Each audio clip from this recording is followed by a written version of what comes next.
మీ business ఏదైనా మీ ఊర్లో promotion చేయాలంటే అది సుమన్ టీవీతోనే సాధ్యం. ఇప్పుడే సంప్రదించండి.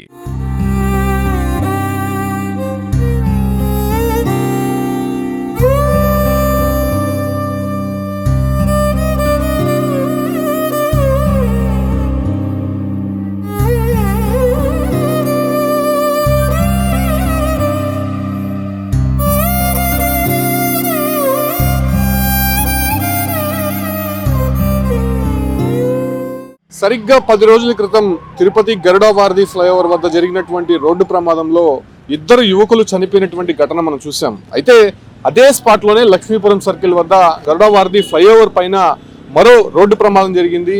ఒక వ్యక్తి బైక్ లో వస్తుండగా ఇక్కడ ఈ ప్రాంతాన్ని ఈ ఒక కరువుని గమనించలేకపోవడము ఒక వ్యక్తి ప్రాణాలు పోవడానికి కారణంగా చెప్పొచ్చు.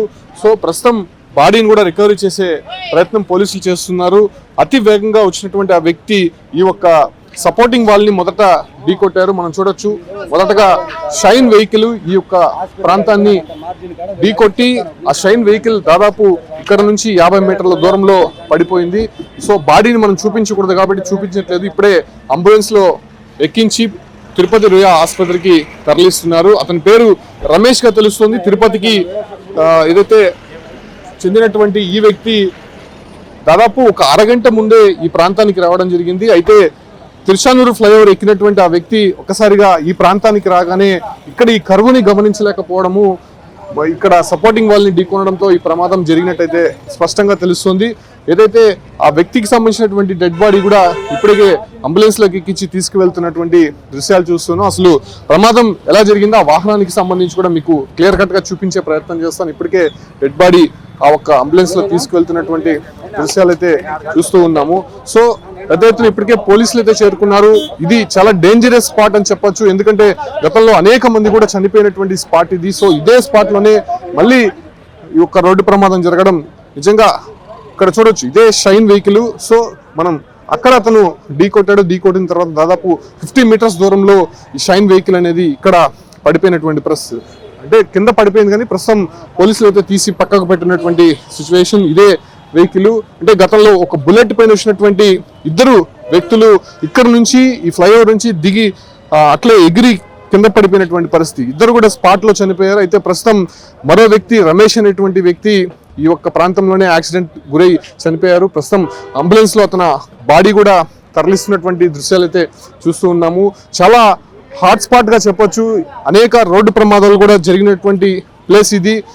ఇక్కడే ఫ్లైఓవర్ ప్రారంభించినప్పటి నుంచి కూడా అనేక మంది కూడా రోడ్డు ప్రమాదానికి గురయ్యారు, దాంతోపాటు చనిపోయినటువంటి సిచ్యువేషన్. సో ప్రస్తుతం ఈ ఒక్క రమేష్ అనేటువంటి వ్యక్తి కూడా ఇక్కడ కరువుని గమనించకపోవడము, సో నేరుగా ఈ డివైడర్ ని ఢీకొట్టిన తర్వాత ఇక్కడే పడి హెడ్ ఇంజురీ అయ్యి చనిపోయినటువంటి పరిస్థితి మనం సరిగ్గా 10 రోజుల క్రితం చూసాం. ఇదే ఫ్లైఓవర్ పైన ఇదే స్పాట్ లోనే ఇద్దరు వ్యక్తులు బుల్లెట్ పైన ఆ ప్రాంతంలో ఢీకొట్టే ఆ ప్రాంతంలో ఒక బాడీ పడింది, ఈ ప్రాంతంలో మరో బాడీ అంటే ఎగిరి కింద పడిపోయినటువంటి పరిస్థితి. ఇక్కడ నుంచి చూడొచ్చు, దాదాపు 80 అడుగుల ఎత్తున్నటువంటి ఈ యొక్క ప్రాంతంలోనే వాళ్ళిద్దరు కూడా పడిపోవడం జరిగింది. అయితే ఈ కర్వ్లోనే ఎక్కువ రోడ్డు ప్రమాదాలు సంభవిస్తున్నటువంటి పరిస్థితుల్లో అనేక జాగ్రత్తలు తీసుకుంటున్నారు. కొన్ని ఇండికేషన్స్ అయితే ఇక్కడ ఏర్పాటు చేశారు, కానీ వేగ నియంత్రణలో మాత్రం ఇక్కడ చర్యలు చేపట్టడం లేదనేటువంటి విమర్శలు వినిపిస్తున్నాయి. ప్రస్తుతం జరిగినటువంటి యాక్సిడెంట్ నేపథ్యంలోనే మరో వ్యక్తి ప్రాణాలు కోల్పోవడం నిజంగా బాధాకరం అని చెప్పొచ్చు.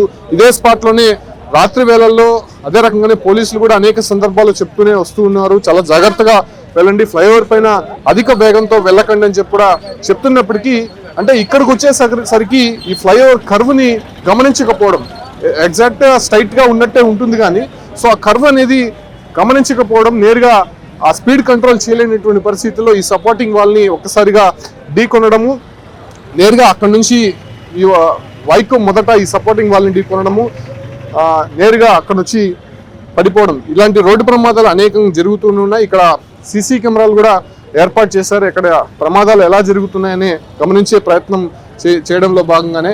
అయితే ప్రస్తుతం ఈ యొక్క రమేష్ అనేటువంటి వ్యక్తి చనిపోయాడు కాబట్టి సో వాళ్ళ కుటుంబ సభ్యులు కూడా ఇప్పటికే ఇన్ఫర్మేషన్ అయితే అందించారు, మనం చూడొచ్చు. సో పోలీసులు కూడా వచ్చి ఆ బాడీని అయితే రికవరీ చేశారు. వాహనానికి సంబంధించి కూడా డీటెయిల్స్ మనం చూసాము. అయితే ఆ వ్యక్తికి సంబంధించినటువంటి కుటుంబ సభ్యులకి ఇప్పటికే సమాచారం ఇచ్చారు కాబట్టి యాక్సిడెంట్ ఎలా జరిగిందనే దానిపైన కూడా సీసీ కెమెరాలని పరిశీలిస్తున్నటువంటి పరిస్థితి కనిపిస్తుంది. సరిగ్గా అదే స్పాట్లోనే పడిపోయారు. అది బ్లడ్ మార్క్స్ ఉంది కాబట్టి మనం చూపించట్లేదు. సో ఈ ఒక్క ప్రాంతంలోనే ఎక్కువ రోడ్డు ప్రమాదాలు జరుగుతున్నాయని స్పష్టంగా చెప్పొచ్చు. అయితే దీనిపైన చర్యలు చేపట్టాల్సినటువంటి అవసరం అయితే కనిపిస్తోంది. సో ఇక్కడ నుంచి దాదాపు 80 అడుగులు కిందకున్నటువంటి ఈ ఒక్క ఫ్లైఓవర్ పైనే యాక్సిడెంట్లు జరుగుతున్నాయి. మరో రోడ్డు ప్రమాదంతో ఇక్కడ మరో వ్యక్తి ప్రాణాలు కోల్పోవడం జరిగింది. ఒక్కసారి చూపిస్తాను. సో ఈ కర్వ్ అనేది చూడొచ్చు, చాలా బ్లండ్ గా ఉంటుంది. సో అక్కడ నుంచి వస్తే ఇది సరిగ్గా గమనించలేం, ఎందుకంటే నేరుగా స్ట్రైట్ గా ఉన్నట్టే ఉంటుంది రోడ్డు. ఇక్కడికి వచ్చేసరికి ఎవరు కూడా అది ఎక్స్పెక్ట్ చేయలేనటువంటి పరిస్థితుల్లో ఒక్కసారిగా ఈ ఒక్క సపోర్టింగ్ వాల్ ని ఢీకొనడము, సపోర్టింగ్ వాల్ ని ఢీకొన్న తర్వాత వాళ్ళు అదుపు తప్పి ఇక్కడ పడిపోవడం. సో రోడ్డు ప్రమాదాలు అనేకం జరిగాయి. కాకపోతే వెలుగులోకి వచ్చేవి ఎవరైనా చనిపోతే తప్ప వెలుగులోకి రావడం లేదు. నైట్ టైంలో కూడా ఎక్కువ కూడా జరుగుతున్నాయి. కాబట్టి దీనిపైన చర్యలు అయితే చేపట్టాల్సినటువంటి అవసరం ఉంది. ముఖ్యంగా స్పీడ్ బ్రేకర్స్ అనేది ఏర్పాటు చేస్తే కొంత తగ్గేటువంటి అవకాశం ఉన్నట్టు కొంత గమనిస్తున్నారు. దాంతో భాగంగానే ఇది తరచూ అంటే 10 రోజుల క్రితం 2 చనిపోయారు. ప్రస్తుతం మరో వ్యక్తి కూడా ఇదే స్పాట్లోనే ఇదే స్పాట్లోనే చనిపోవడం నిజంగా ఒక విషాదాన్ని నింపిందని చెప్పుకోవచ్చు. ఇప్పుడు దాదాపు 2 యువకులు బీటెక్ చదువుతున్నటువంటి 2 యువకులు చనిపోయినటువంటి స్పాట్లోనే మరో వ్యక్తి రమేష్ అనేటువంటి వ్యక్తి చనిపోవడం బాధాకరం. ప్రస్తుతం పోలీసులు ఇన్వెస్టిగేషన్ చేస్తున్నారు. సో ఎలా చనిపోయాడు, ఎలా బైక్ యాక్సిడెంట్ జరిగింది, అతను ఏమైనా వేగంగా వచ్చాడా లేకపోతే ఈ కర్వ్ని గమనించలేక ఇక్కడ ఏమైనా పడిపోయాడా అనే విషయాలపైన పోలీసులు దర్యాప్తు జరుపుతున్నటువంటి పరిస్థితి కనిపిస్తోంది.